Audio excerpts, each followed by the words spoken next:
কত ব্যথা কত জ্বালা সয়েছ যে তুমি, তোমারি খুনে লাল তায়েফের ভূমি। ফেরেশতা এসে চায় ধ্বংসের হুকুম, লৌহ মাখা মুহাম্মদ প্রাণীতে হাসরা। হে আল্লাহ ক্ষমা করো এ দায়িত্ববাসী,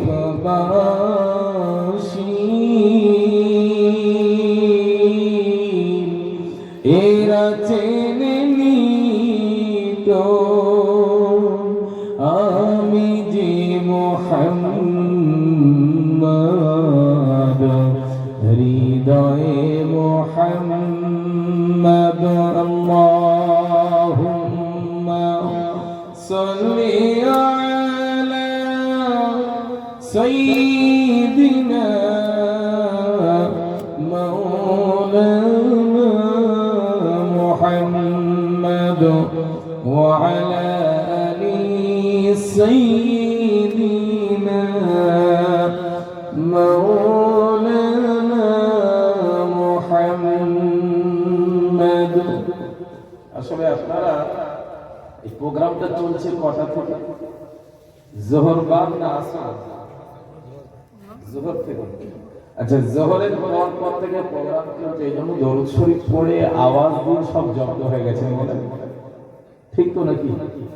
আসলে আপনাদের তো আলহামদুলিল্লাহ ত্রিপুরা বলেন বা আসামে প্রোগ্রামগুলো স্বাভাবিক 12টার মধ্যে প্রায় শেষ হয়ে যায়, সর্বোচ্চ 12টা 1টা, আর খুব রেয়ার সারা রাত্রি ব্যাপী। আসামে হাতে গোনা কয়েকটা আছে, তাহলে সারা রাত্রি ব্যাপী সেভাবে হয় না। আমাদের ওয়েস্ট বেঙ্গলে কলকাতায় সারা রাত্রি ব্যাপী প্রোগ্রাম। 12টার পরে অবস্থা বুঝতে পারেন স্বাভাবিক কি হবে। 12টার পরে চতুর্দিক থেকে গ্রাস করলেও আমরা কখনো কিন্তু আমাদের দম বন্ধ হবে না, আমরা ভয়ে ভীত সন্ত্রস্ত হয়ে আমরা চলবো না ইনশাআল্লাহ, ঠিক নাকি? ইমানদার কখনো দুনিয়ায় কারোর ভয় করে চলে না, ভয় করবে একজনকে, কেবলমাত্র তিনি কে? আল্লাহ। তবে এই নামটা ত্রিপুরার মানুষের একটু ভয় করা স্বাভাবিক, আসামের দিকেও স্বাভাবিক ভয় করা, কিন্তু আমাদের ওয়েস্ট বেঙ্গল আলহামদুলিল্লাহ এই নামটা ভয় লাগার কোনো ব্যাপার না। প্রিয় উপস্থিতি, দরুদ শরীফ যখন পড়া হচ্ছে ঝিমিয়ে ঝিমিয়ে পড়ছি, রাসূলের উপর কি গোসা হয়েছে নাকি? রাগ করেছেন গো? তো ঝিমানো ভাবটা বক্তা বলবে জোরে জোরে পড়ো, তবে জোরে জোরে পড়বেন, এটা তো ঠিক নয়। আর এভাবে তো হয় না, আন্তরিকতার সঙ্গে যেটা হয় ওটাই হচ্ছে আসল কাজ, তাই না? মন থেকে আন্তরিকতার সঙ্গে মহব্বতের সঙ্গে যদি দরুদ পাঠ করি তাই তো আসল পাঠ করা হবে। ওই গুঁতো দিয়ে দিয়ে পড়ানো হবে এটা তো সম্ভব নয়। তবে আলহামদুলিল্লাহ আপনারা সকলে কিন্তু আমার ভাষা স্পষ্ট বুঝতে পারেন, কিন্তু বিপাকে পড়বো আমি। আপনারা যখন সিলেটি ভাষা বলবেন তখন আমি সর্বপ্রথম আসামে যখন গিয়েছি, আসামে যাওয়ার পরে সিলেটি ভাষা আমাকে জিজ্ঞাসা হয়েছে, হুজুর বালা আসেননি, এরকম বলেন না? আমি কি বলছি আল্লাহ, না জানলে যা হয়, ভাষা বুঝতে পারি না। কিন্তু আপনারা যদি বলেন আমি বিপদে পড়বো, কিন্তু আপনারা বিপদে পড়বেন না, আপনাদের জন্য নাস পায়। যাই হোক, সর্বপ্রথম আমার সর্বপ্রকার স্তব স্তুতি প্রশংসা সাধনা আরাধনা বন্দনা নিবেদন করি যিনি আদি অনন্ত চিরস্থায়ী চিরঞ্জীবী, যিনি অজর অমর অক্ষয় অকয়, স্থলে জলে অনুতে পরমাণুতে খিসারে ভূসারে সর্বাত্ম বিরাজমান, যিনি মুক্তিদাতা বিগধনতা গরিয়ান মহিয়ান সর্বশক্তিমান সেই আল্লাহ তাআলা, যিনি সমগ্র ব্রহ্মাণ্ডের একচ্ছত্র মালিক, যে আল্লাহ রাব্বুল আলামিন আমাদেরকে অত্যন্ত ভালোবেসে বড় দয়া করে এমন একটি সুন্দর জায়গা কোরআনুল কারীমের মাহফিলে আসার এবং বসার মতো ব্যবস্থা করে দিয়েছেন, সুযোগ দিয়েছেন। সেজন্য আমরা সকলে অবনত চিত্তে বলিষ্ঠ কণ্ঠে বলছি আলহামদুলিল্লাহ। এটা খুশি মনে হয়নি? ভালো জায়গায় আসতে পারাটা সকলের কপালে কিন্তু হয় না। আল্লাহ যাকে কবুল করেন কোরআনের জন্য, কোরআনের কথা শোনার জন্য যাকে আল্লাহ কবুল করেন সেই আশার সৌভাগ্য অর্জন করে। সেজন্য আরেকবার মহাব্বতের সঙ্গে বলেন আলহামদুলিল্লাহ। ঠিক তারপরে পরে বিশ্বনবী, বিশ্বকবি, মরুর ভাস্কর, আকায়ে দো জাহান, সরকার দো আলম, সাইয়্যিদুল মুরসালিন, শাফিউল মুযনিবিন, জনাব মুহাম্মদুর রাসূলুল্লাহ সাল্লাল্লাহু আলাইহি ওয়াসাল্লামের শানে অসংখ্য দরুদ বর্ষিত হোক, নিবেদিত হোক। সবাই বলেন আমিন। সম্মানীয়, আজকের বিশেষ করে এই সভার নির্বাচিত, নির্ধারিত যোগ্য সভাপতি সাহেব, আমন্ত্রিত ওলামা হযরতগণ, সেই সঙ্গে মাদ্রাসা ওস্তাদ বৃন্দ, সম্মুখে বসে থাকা আমার বয়স্ক আব্বাজানেরা, নওজোয়ান ভাইরা, স্নেহের বাচ্চারা, পর্দার আড়ালে পর্দা নসীনা, সর্বগুণে গুণান্বিতা মা খাদিজার উত্তরসূরি, মা আয়েশার উত্তরসূরি, মা ফাতিমার উত্তরসূরিরা, আল্লাহ তাআলা বক্তা এবং শ্রোতা উভয়কে আমল করার তৌফিক দান করেন। সবাই বলেন আমিন। আরেকটু জোরে বলেন আমিন। সর্বপ্রথমে আল্লাহর কাছে একটু ভিক্ষা চেয়ে নেওয়া উচিত। সুবহানাকা লা ইলমা লানা ইল্লা মা আল্লামতানা ইন্নাকা আনতাল আলিমুল হাকীম। আসলে সর্ব অবস্থায় আল্লাহ তাআলার কাছে একটু ভিক্ষা চেয়ে নেওয়ার দরকার। কারণ কোরআনের কথা বলার যোগ্যতা তো আমার মতো অযোগ্যর দ্বারাই সম্ভব নয়। কারণ কোরআন হলো একটা মহাসমুদ্র, মহাবিশ্বের বিষয় আল কোরআন। এই কোরআন থেকে আলোচনা করা মহান মুনিব, মহান রব্বুল আলামিন যদি তিনি কিছু সুযোগ দেন তবেই সম্ভব, নচেত সম্ভব নয়। কোনো অহংকার নয়, কোনো বড়াই নয়, ঠিক না? কোরআনের কথা। আর যখন কোরআনের আলোচনা হয়, কোরআনের আলোচনা শুনতেও ভালো লাগে, বড় মজা লাগে কোরআনের আলোচনা। বর্তমানে আমরা এমন একটা চরম পর্যায়ে পৌঁছে গেছি যে আমরা কোরআন ছেড়ে দিয়েছি, রাসূল করিম সাল্লাল্লাহু আলাইহি ওয়াসাল্লামের হাদিসও ছেড়ে দিয়েছি। যার ফলে আজকে আমরা সারা পৃথিবী জুড়ে কিন্তু আমরা মার খাচ্ছি, ঠিক না? মার খাচ্ছি কেন? আমরা কোরআন ছেড়েছি, হাদিস ছেড়েছি। এজন্য আমাদের উপর বর্তমানে স্টিম রোলার চালানো হচ্ছে। সারা পৃথিবী জুড়ে মুসলমানদের উপর স্টিম রোলার চালানো হচ্ছে, মার খাচ্ছে।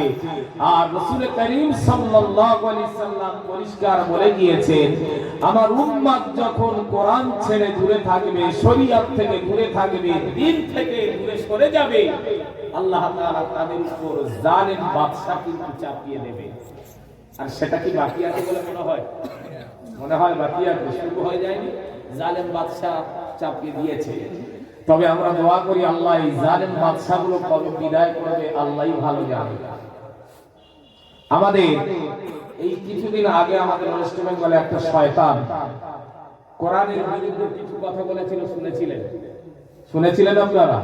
ইউটিউবে দেখেছিলেন। বলেছিল 27 জন শয়তান মিলে এই কোরআনটাকে লিখেতে, বলুন নাউজুবিল্লাহ। শয়তান এখন ভয়ে মিডিয়ার সামনে, ঘরে বসে বসে মিডিয়ার সামনে এসে বলছে, আমি এখন খুব আতঙ্কের মধ্যে আছি, পুলিশ আমাকে বাইরে বেশি বেরোতে মানা করছে। তো এত হিকমত ছিল, বেরোতে মানা করলো, বেরোলি না কেন? খুব কঠিন পরিস্থিতি। এই যে কোরআন আজকে কোরআন নিয়ে, কোরআনটাকে যে কোরআন থেকে আমরা আলোচনা করব, এই কোরআনুল কারীম পৃথিবীতে বিলুপ্ত করার জন্য বিনাশের নিত্য প্রয়াস প্রতিনিয়ত চালিয়ে যাচ্ছে ইসলামের চরম শত্রুরা। তারা কিন্তু চালিয়ে যাচ্ছে কোরআনটা মিটিয়ে দেওয়ার জন্য, কিন্তু তার বাস্তব দৃষ্টান্ত আপনারা দেখেন। এই গ্রামের নাম কি জানেন? চপরিকান্দি। আসলে সিলেটি ভাষায় এগুলো একটু আলাদা হয়। যাই হোক, এই গ্রামে বর্তমান তার জ্বলন্ত দৃষ্টান্ত। আমি যে বসে আছি, আপনারা বসে আছেন, আপনাদের সামনে কি রয়েছে? মাদ্রাসা আছে, হিফজখানা আছে, তার মানে তাই। আর আপনাদের পিছনে ওখানে দারুল উলুম মাওলানা ক্লাস পড়ানো হয় না? আচ্ছা, আপনারা কত সৌভাগ্যবান দেখেন, এই গ্রামের মানুষ কতটা সৌভাগ্যবান, যেখানে প্রতিনিয়ত কোরআন শিক্ষা দেওয়া হয়। আবার শুনেছি এসে যে এখানে রমজান মাসে এখানে ট্রেনিং দেওয়া হয়, সুন্দর সহি শুদ্ধ ভাবে তাজবিদের সহিত যাতে কোরআন পড়তে পারে, এরকম একটা ব্যবস্থা করা হয়েছে, আলহামদুলিল্লাহ। তো আজকের এই যে কোরআনুল কারীম মাদ্রাসায় প্রতিনিয়ত পড়ানো হচ্ছে, আজকের ইসলামের চরম শত্রুরা তারা যদি মনে করে কোরআনটাকে মিটিয়ে দেব, দুনিয়া থেকে বিদায় করে দেব, এটা কখনো কি সম্ভব হবে বলে মনে হয়? জোরে আওয়াজ দিয়ে বলতে হবে, সম্ভব নয়। কারণ আল্লাহ তাআলা নিজেই বলেছেন, ইন্না নাহনু নাযালনা যিকরা ওয়া ইন্না লাহু লাহাফিজুন। আল্লাহ তাআলা বললেন যে এই কোরআন আমি আল্লাহ অবতীর্ণ করেছি, আর এর হেফাজতের দায়িত্ব, সংরক্ষণের দায়িত্ব গ্রহণ কে করেছে? আল্লাহ নিজেই গ্রহণ করেছে। আল্লাহ বলছে আমি আল্লাহ নিজেই গ্রহণ করেছি। তো যার হেফাজতের দায়িত্ব সারা পৃথিবীর মালিক যিনি, তিনি যদি হেফাজতের দায়িত্ব নিজেই তুলে নেন, আমার মতো অপদার্থ, আমাদের মতো অপদার্থরা যদি চেষ্টা করি কোরআন মিটিয়ে দেওয়ার জন্য, এটা কি কোনোদিন সম্ভব?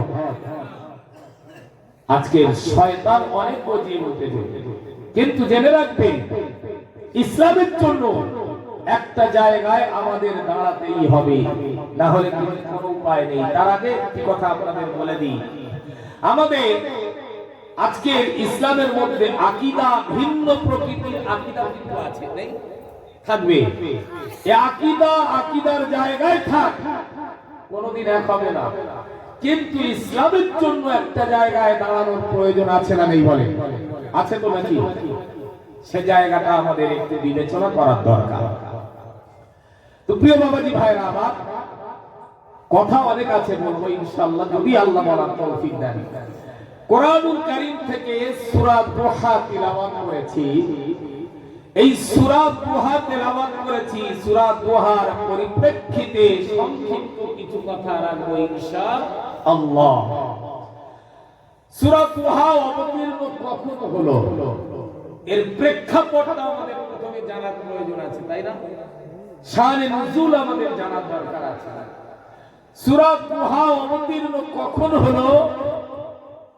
হুজুর পাক সাল্লাল্লাহু আলাইহি ওয়াসাল্লামের উপর ধারাবাহিকভাবে কোরআনুল কারীম অবতীর্ণ হতো।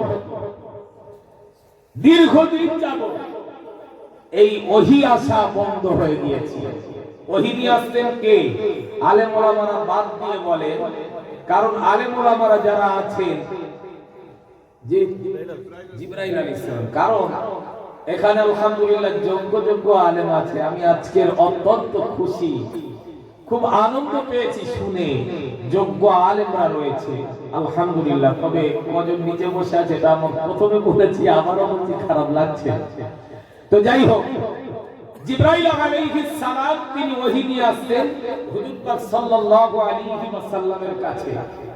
দীর্ঘদিন যাবত ওহী আসা যখন বন্ধ হয়ে গেল, আল্লাহর নবী একটা চিন্তায় পড়ে গেলেন। ওহী আসা যখন বন্ধ হয়ে গেল, বিভিন্ন রেয়াতে এসেছে, কোন কোন রেয়াতে এসেছে 12 দিন, 15 দিন, 25 দিন, 45 দিন। তো বিষয়টা এটা নয় যে ওহী আসা বন্ধ হয়ে গেল, কাফের মুশরিকরা তারা কিন্তু আনন্দে আত্মহারা হয়ে গেল, রাসূলকে তারা ব্যঙ্গ করতে লাগলো। ব্যঙ্গটা কি করছে?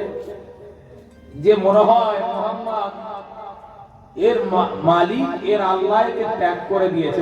নাউযুবিল্লাহ, এই কথা বলেছিল কিনা তারা, যে মুহাম্মদ সাল্লাল্লাহু আলাইহি সাল্লামের প্রভু মুহাম্মদকে পরিত্যাগ করেছে। আবার এমনও পর্যন্ত ভাষা বলেছে যে মুহাম্মাদের শয়তান মুহাম্মদকে পরিত্যাগ করে দে। বলুন নাউযুবিল্লাহ, আল্লাহকে বলছে শয়তান। আসলে ওই যে সময়, তার আগে একটা কথা বলি। প্রথমে রাসূল করিম সাল্লাল্লাহু আলাইহি সাল্লাম, কাফেররা তারা তো শুরুতেই রাসূলুল্লাহর বিরোধিতা তারা ব্যাপকভাবে করতে লাগলো। আল্লাহ রাসূল সাল্লাল্লাহু আলাইহি সাল্লাম নবুয়ত পাওয়ার আগে কিন্তু তারা রাসূলের ব্যবহারে মুগ্ধ ছিল, কিন্তু যখন কোরআনের কথা বলা শুরু করলো, ব্যাস গাত্র জ্বালা শুরু হয়ে গেল। এ আমাদের বংশের ছেলে হয়ে নতুন নতুন কি যে নিয়ে আমাদের কাছে আসছে, এটা তো আশ্চর্যের বিষয়। ভাইরা আমার, আল্লাহ নবী সাল্লাল্লাহু আলাইহি ওয়াসাল্লাম যখন নবীজিকে কাফের মুশরিকরা আল্লাহর নবীকে যখন ব্যঙ্গ করতে লাগলো, নবীকে উপহাস করতে লাগলো, উপহাস করতে লাগলো, যে তার মালিক মনে হয় তাকে পরিত্যাগ করে দিয়েছে, আর কোন আয়াত আমাদের কাছে শোনাতে পারে নাই। হযরত জিবরাইল আলাইহিস সালাতু ওয়াস সালাম নবীর কাছে ওহী যখন নিয়ে আসতো, আল্লাহ নবী ওহী সেই কোরআনুল কারীমের আয়াতগুলো সাহাবায়ে কেরামদের কাছে তিনি শোনাতেন। দীর্ঘদিন যখন তিনি শোনাতে পারলেন না, তিনি ব্যতিব্যস্ত হয়ে পড়লেন। এরপর আল্লাহ রাব্বুল আলামিন নবীকে সান্ত্বনা দিলেন। আল্লাহ রাব্বুল আলামিন নবীকে সান্ত্বনা দিয়ে বলছে, ওয়াদ-দুহা ওয়াল-লাইলি ইযা সাজা মা ওয়াদ্দা'আকা রাব্বুকা ওয়া মা ক্বালা। আল্লাহ রাব্বুল আলামিন বলেন, ওয়াদ-দুহা, দিনের কসম, ওয়াল-লাইলি ইযা সাজা, রাতের কসম যখন তা নিঝুম হয়ে যায়। মা ওয়াদ্দা'আকা রাব্বুকা ওয়া মা ক্বালা। ওই যে কাফেররা বলেছিল মুহাম্মাদের রব মনে হয় মুহাম্মদকে পরিত্যাগ করে দিয়েছে, আল্লাহ রাব্বুল আলামিন সান্ত্বনা দিয়ে বলছে, হাবিব, তোমার রব তোমাকে পরিত্যাগ করেননি, আর তোমার প্রতি অসন্তুষ্ট হননি। জোরে বলেন সুবহানাল্লাহ। আল্লাহ পরিত্যাগ করেছেন কি তার হাবিবকে? করেন। বেশ কি একটু বাড়ানো ছিল, হালকা ভাসি না, সমস্যা নেই। আর বেশ একদম কমিয়ে দেন, বুঝতে পারা যাচ্ছে?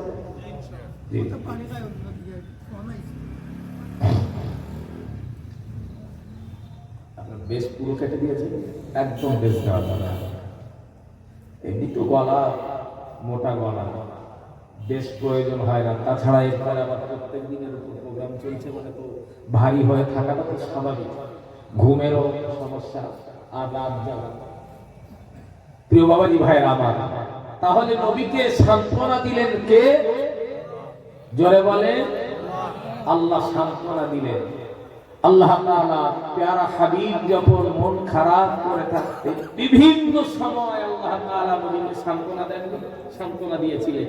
যখন নবীর সন্তানগুলো, পুত্র সন্তানগুলো দুনিয়া থেকে বিদায় নিয়েছিল, একের পর এক যখন বিদায় নিয়েছিল, ওই কাফেররা তারা আনন্দে আত্মহারা হয়ে গিয়েছিল, মনে হয় মুহাম্মাদের বংশে বাতি দেওয়ার মতো আর কেউ নেই, নির্বংশ হয়ে গিয়েছে মুহাম্মদ। বলুন না নাউজুবিল্লাহ। এই কথা যখন তারা বলল, আনন্দে আত্মহারা হয়ে গেল। যদি কারোর সন্তান দুনিয়াতে বিদায় নেয়, এই সন্তান মরা শোক যে সমস্ত বাবারা সন্তান হারিয়েছে একমাত্র তারাই জানে যে সন্তান বিদায় নেওয়ার কতটা কষ্ট, ব্যথা, ঠিক না বলে?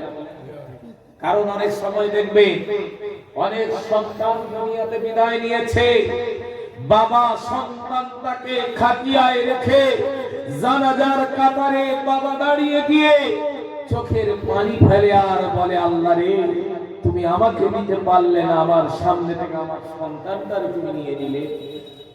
এত কষ্ট, বুক ভরা যন্ত্রণা নিয়ে একটা বাবা জানাজার কাতারে দাঁড়ায়। একটা মা বাচ্চার প্রতি কত ভালোবাসা থাকে, বাবার কত ভালোবাসা থাকে। এই মা বাবা এতটা ভালোবাসে যে মা বাচ্চাকে ভালোবাসতে গিয়ে বাচ্চার সুখে দুঃখে মায়ের চোখের পানি এসে যায়। আহারে, আমার বাচ্চাটা না জানি কত কষ্টে আছে। শুধু তাই নয়, বাচ্চা যখন বাইরে থাকে, বাইরে থেকে বাড়ি যখন যায়, মা কিন্তু একটা বারের জন্য বাচ্চার ব্যাগের দিকে তাকায় না। কত টাকা ইনকাম করেছে মা এটা জিজ্ঞাসা করে না, মা জিজ্ঞাসা করে, বাবার তো শরীরে এই অবস্থা কেন? সত্য কথা বলতো, বাবা তোর কি ঠিক মতো খাওয়া হয় না?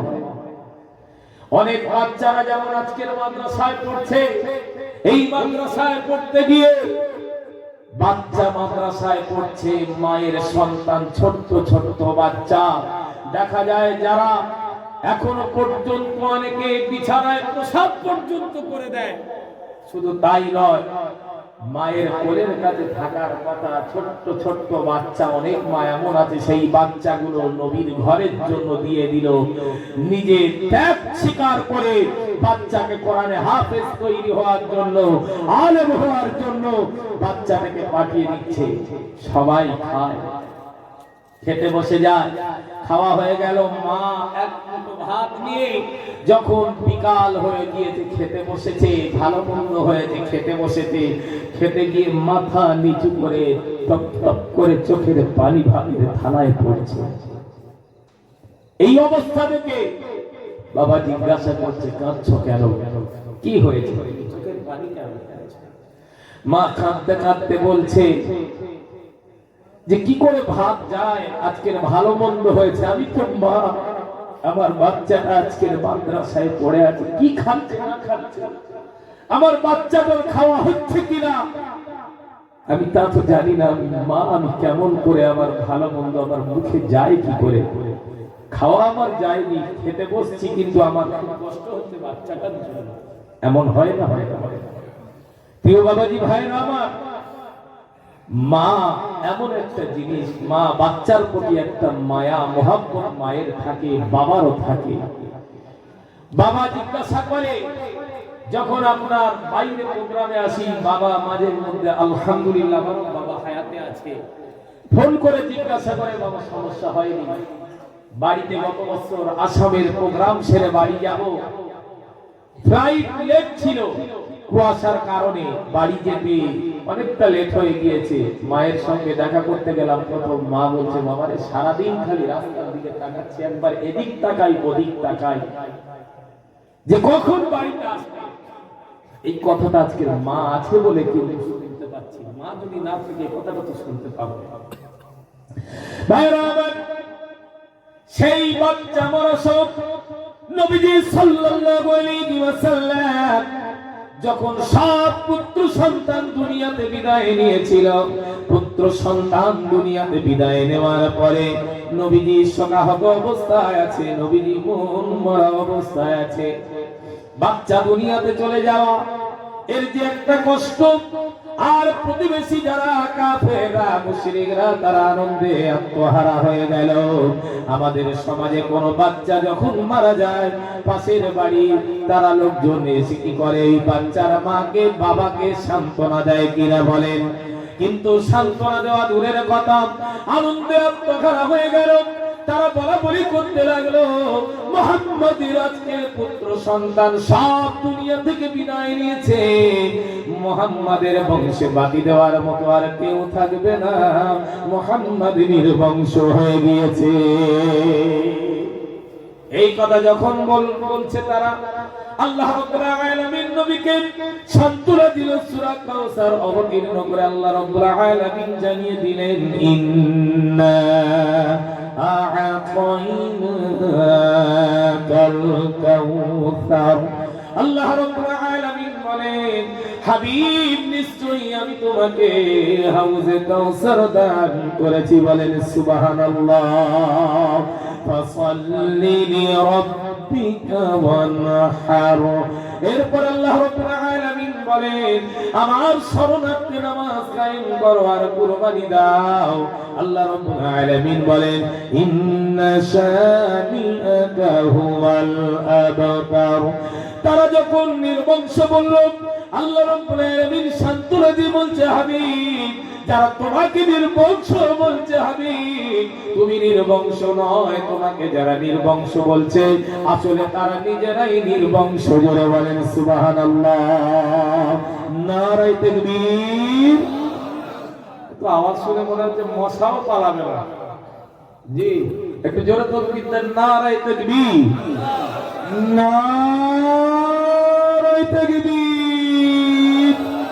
আল কোরআনের আলো, আল হাদিসের আলো, আলেম ওলামা যেখানে, জোরে বলেন কোরআন হাদিস যেখানে, জেনাবা বিচার যেখানে, সব ডাল মে কুছ কালা হ্যাঁ। প্রথমে আমি বললাম কতটা চেতনা সম্পন্ন শ্রোতা বসে দেখতে লাগবে নাকি?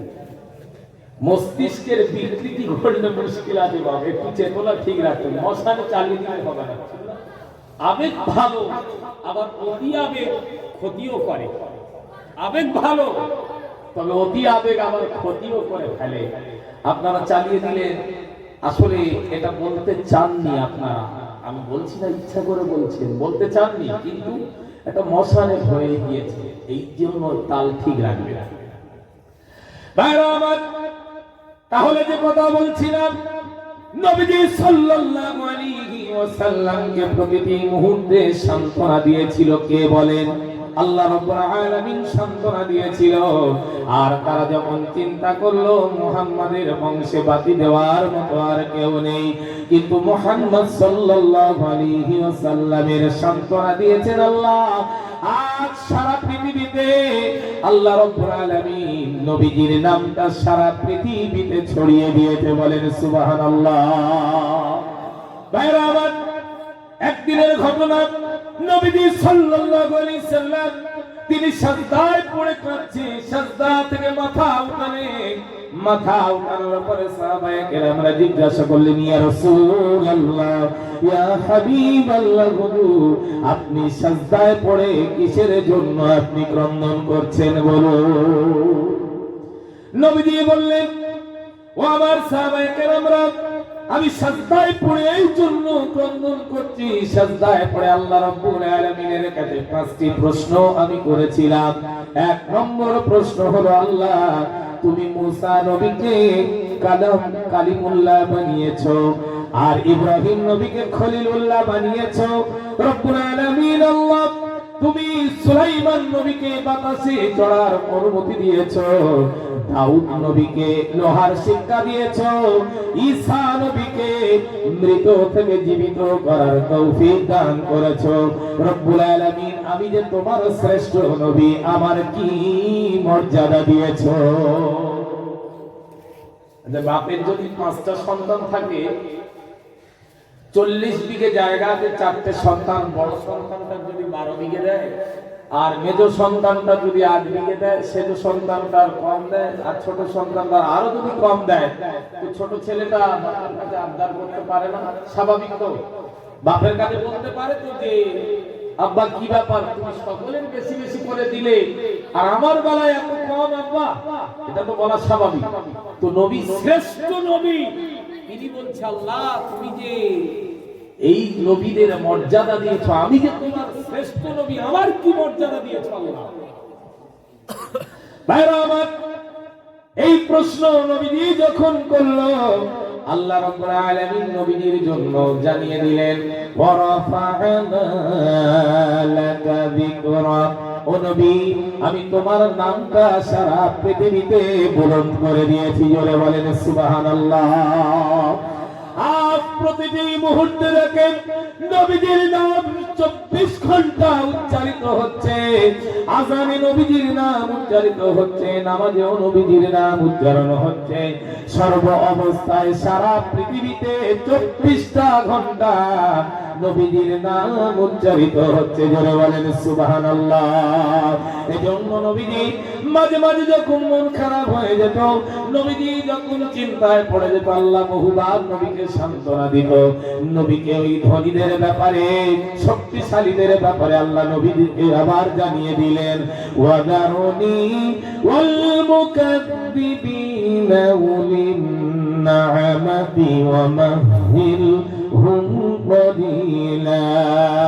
ও নবী ওই সব মিথ্যা আরোপকারী এবং সম্পদশালী ব্যক্তিদের ব্যাপারে আমার কাছে ওদের ব্যাপারটা তুমি আমার কাছে ছেড়ে দাও। বলেন সুবহানাল্লাহ।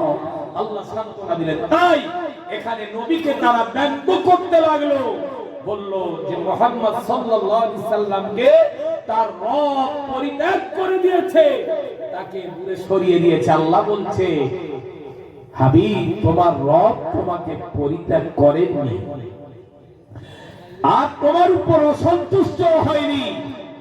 আল্লাহ নবীর উপর অসন্তুষ্ট হয়নি, নবীকে এত দেবেন আল্লাহ যা কখনো শেষ হবে না। সে বিষয়গুলো পরে পরে আসছে ইনশাআল্লাহ। ভাইরা আমার, এরপর আল্লাহ রাব্বুল আলামিন বলেন ওয়ালাল আখিরাতু খায়রুল লাকা মিনাল উলা। জোরে বলেন আল্লাহু আকবার। ভাইরা আমার, আল্লাহ রাব্বুল আলামিন বলেন হে নবী, আর ওই পরবর্তী যুগের যে পূর্ববর্তী যুগের যে পরবর্তী যুগ অনেক ভালো, ঠিক কিনা বলেন? পূর্বের সময় থেকে, তার মানে নবীজিকে বোঝাতে চাইছে আগামী দিনের জন্য যে সময় তোমার সামনে আসছে, নিশ্চয়ই পূর্বের থেকে সামনের ওই সময় তোমার জন্য ভালো। সুবহানাল্লাহ।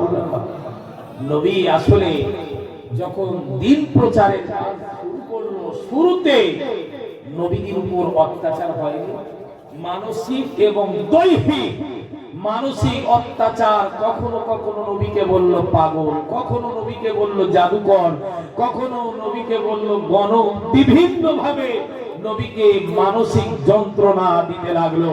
তারা মানসিক অত্যাচার শুরু করেছে, এমনকি দৈহিক অত্যাচার পর্যন্ত শুরু করেছে, নবীকে মারধর পর্যন্ত করলো। এর একটা ঘটনা আপনাদের বলি। একদিনের ঘটনা, বিশ্বনবী মুহাম্মদুর রাসূলুল্লাহ সাল্লাল্লাহু আলাইহি ওয়াসাল্লাম নবীজি একদিন কাবার চত্বরে আছে, আর ওই আবু জেহেলের লোকদল নবীজি যখন কোরআনের কথা বলতে লাগলো, আবু জেহেলের লোকদল নবীজিকে পাথরের মতো, বৃষ্টির মতো পাথর নিক্ষেপ করতে লাগলো। এত পরিমাণে পাথর নিক্ষেপ করতে লাগলো, নবীজি হুঁশ ফিরে গেলেন না, নবীজি হুঁশ হারিয়ে ফেললেন, বেহুশ হয়ে গেলেন, সেন্সলেস হয়ে গেলেন। নবীজি কাবার চাপলে পড়ে আছে, শরীর দিয়ে রক্ত আসছে, এই অবস্থা নবীজি পড়ে আছে।